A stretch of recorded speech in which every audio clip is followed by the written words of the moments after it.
नमस्कार, मी Kiran Palkar. Crime diary news channel मध्ये आपले स्वागत आहे.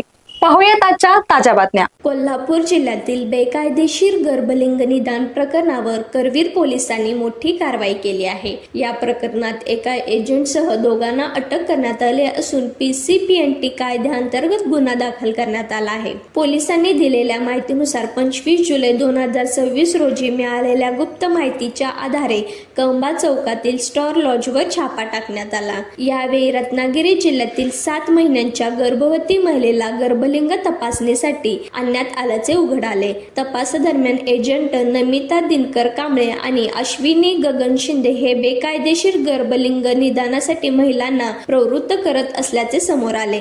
पोलिसांनी तात्काळ कारवाई करत दोघांना ताब्यात घेतले. या प्रकरणी महाराष्ट्र वैद्यकीय व्यवसाय अधिनियम, महाराष्ट्र गर्भधारणापूर्वी व प्रसूतीपूर्वी निदान तंत्र कायद्याअंतर्गत PCPNT कायद्याअंतर्गत गुन्हा दाखल करण्यात आला आहे. करवीर पोलिसांच्या या कारवाईमुळे बेकायदेशीर गर्भलिंग निदान करणाऱ्या रॅकेटचे धागेदोरे समोर येण्याची शक्यता व्यक्त केली जात आहे. या प्रकरणाचा पुढील तपास सुरू आहे.